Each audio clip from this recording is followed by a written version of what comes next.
Hi అండి. ఈరోజు మా ఆయనకి వీక్లీ ఆఫ్ తినడానికి ఏదైనా స్పెషల్గా చేయొచ్చు కదా అంటే ఏం చేయాలని అడిగాను. అడిగితే ఏమని ఇష్టం అన్నాడు. అంటే బిర్యానీ చేస్తా, నాకు బిర్యానీ చేయడం అంటే చాలా ఇష్టం. అందుకోసమే పర్ఫెక్ట్గా వస్తుంది అన్నమాట బిర్యానీ చేయడం.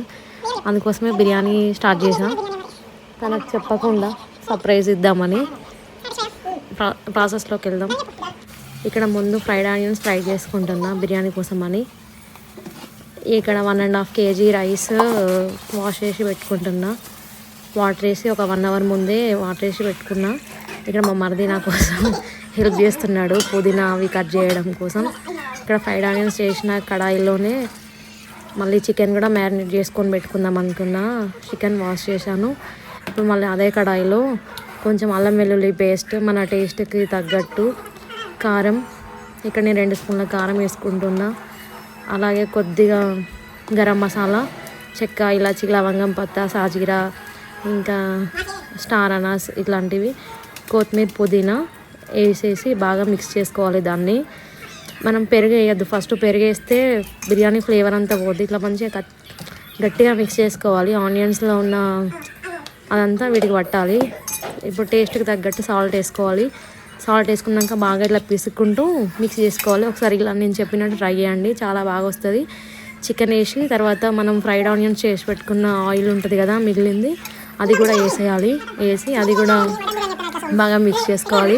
ఇక మా ఆయన సెటర్ చేస్తున్నాను అన్నమాట, మటన్ బిర్యానీ చికెన్ బిర్యానీ అని. ఇట్లా చికెన్ బాగా కలిపిన తర్వాత పెరుగు వేసుకోవాలి.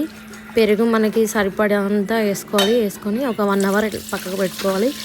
రైస్ కోసం వాటర్ వేసుకొని నేను తీసుకున్న దానికి డబల్ క్వాంటిటీలో వాటర్ వేసుకున్నాను. ఒక బిర్యానీ ఆకు, కొంచెం అల్లం వెల్లుల్లి పేస్టు, కచ్చా మసాలా, పుదీనా, కొత్తిమీర ఇవన్నీ దీంట్లో వేసుకొని సాల్ట్ ఇట్లా రుచికి తగ్గట్టు సాల్ట్ కూడా వేసుకోవాలి.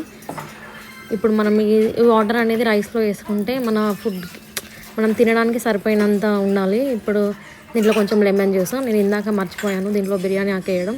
బిర్యానీ ఆకు, లెమన్ జ్యూస్, ఇంకా కొంచెం సాల్ట్ వేసాను. ఇప్పుడు ఇవి రెండింటిని పొయ్యి మీద పెట్టుకుందాం. చికెన్ అనేది మంచిగా ఫ్రై అవ్వాలి. ఫ్రై మంచిగా ఇట్లా కర్రీ టైప్ రావాలి. ఇట్లా చేసి చూడండి ఒకసారి, చాలా బాగా వస్తుంది బిర్యానీ. వాటర్ కూడా బాయిల్ అయిపోయాయి రైస్ వేయడానికి. ఇప్పుడు రైస్ వేసేయాలి.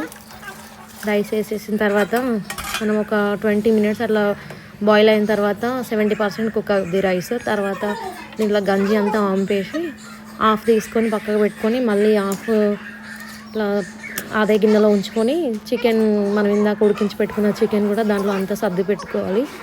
పెట్టుకున్న తర్వాత ఇప్పుడు మనం హాఫ్ రైస్ ఉంటుంది కదా అది కూడా దీంట్లో వేసేయాలి. ఇలా వేసేసి మొత్తం మంచి స్ప్రెడ్ చేసుకోవాలి రైస్ అంతా.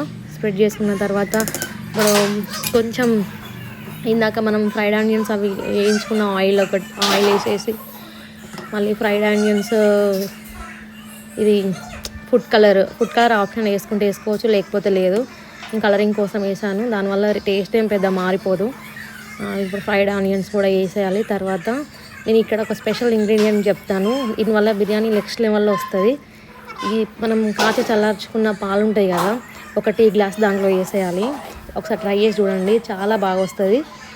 తర్వాత మనం బాయిల్ చేసుకున్న రైస్ వాటర్ ఉంటుంది కదా అది కూడా ఒక 2-3 glasses వేసుకోవాలి. వేసుకున్న తర్వాత కొత్తిమీర, పుదీనా ఇవన్నీ మంచిగా ఇట్లా స్ప్రెడ్ చేసుకొని మళ్ళీ ఆన్ చేసి పెట్టుకోవడమే. చూడండి ఎంత బాగా వచ్చిందో బిర్యానీ. హోటల్లో కూడా ఎప్పుడు తెప్పించుకోరు. Thank you for watching.